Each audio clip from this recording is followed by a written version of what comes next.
Right guys, I'm just going to run through the algebraic fractions examples we were doing in lesson the other day, because I know quite a few people got a little bit stuck.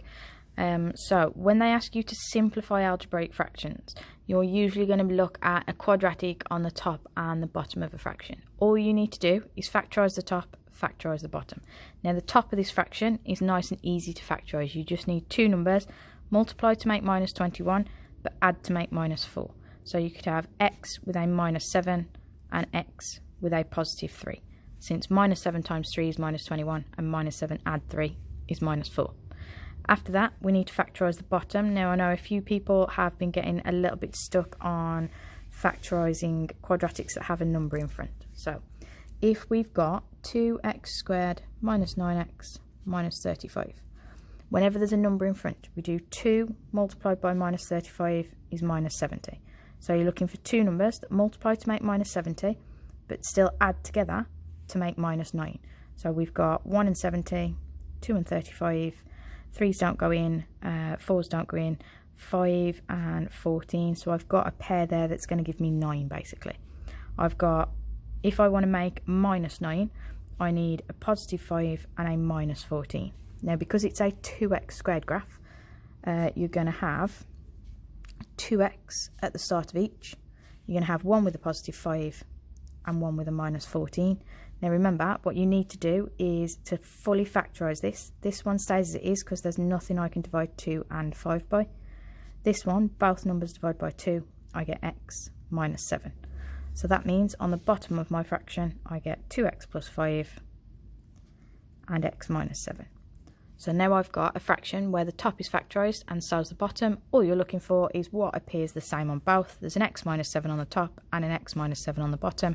My simplified fraction is x plus 3 over 2x plus 5. And that's it. First question done. Okay. If we look at the second question, making sure I'm still on the screen, we've got right as a single fraction just means same as adding normal fractions, you need to make the denominators the same. Now for 3 and 2 I can make them both into 6, which means this first fraction needs top and bottom multiplying by 2. Second fraction I need to multiply top and bottom by 3. So if I multiply the top of this one by 2, instead of 5x I get 10x, instead of 2 I get 4. Bottom number now becomes 6.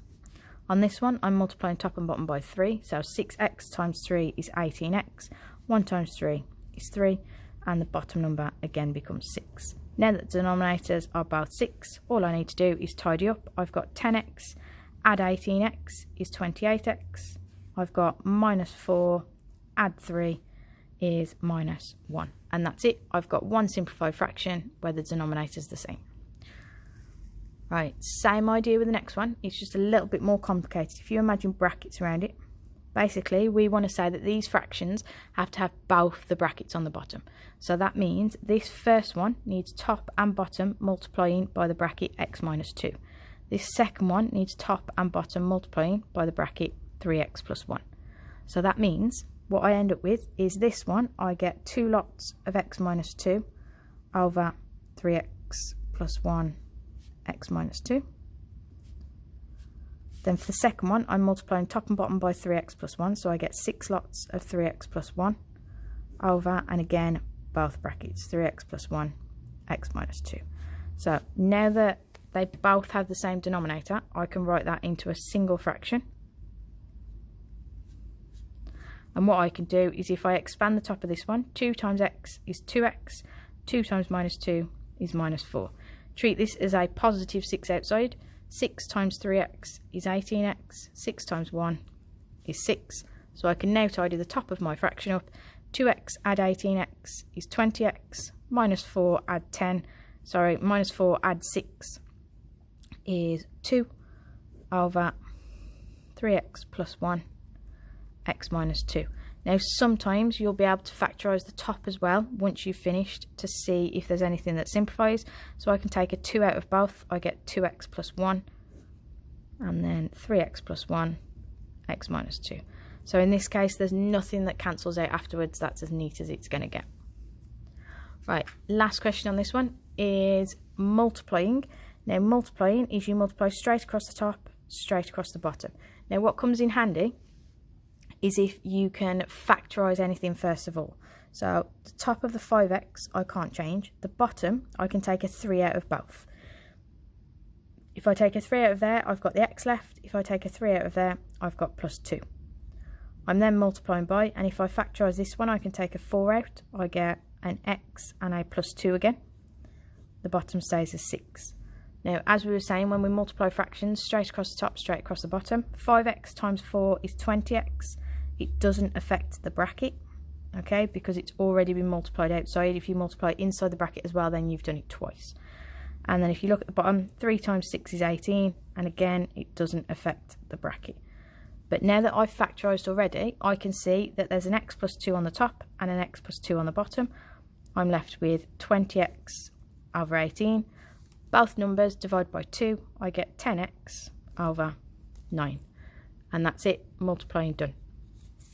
We've just got 2 more examples. So example 5 is where you are solving equations. So this is where your fractions are then equal to something. So what you can do is make the denominators the same first. So again, like we did in the earlier example, we're going to make the bottom number 6. So this first fraction needs multiplying by 2, second fraction needs multiplying by 3, and then it's equal to 8. So if I times this one by 2, I get 4x add 6 over 6. If I times this one by 3, I get 15x minus 15 over 6, and at this point it's all equal to 8. That means what I can do is then put the tops together. 4x add 15x is 19x. 6 take away 15 is minus 9. It's all over 6 is equal to 8. It's then just an equation that I can solve. So if we times by 6, I get 19x minus 9 equals 48. I can then add 9, so I get 19x equals 57, and then I can divide by 19, I get x equals 3. And that's it, I've solved my algebraic fraction. And last question is, if you've got a fraction equals another fraction, as long as there is nothing else on either side added or subtracted outside of the fractions, you can basically just cross multiply. So that means I'm going to put the 2x plus 1 up here with the 3, so 3 lots of 2x plus 1 equals, and then I can put the 4x minus 3 up here with a 5. So what I end up with is 3 times 2x is 6x, 3 times 1 is 3. On this one, 5 times 4x is 20x, 5 times 3 is 15, and it becomes a very simple solving equations with x's on both sides. So subtract 6x, you get 3 is equal to 14x minus 15. We can then add 15 to both sides. I get 18 is equal to 14x, and then we divide by 14. So x is equal to 18 14ths. You could write that as 9 over 7 if you simplify top and bottom. And that's it, you've solved your equation.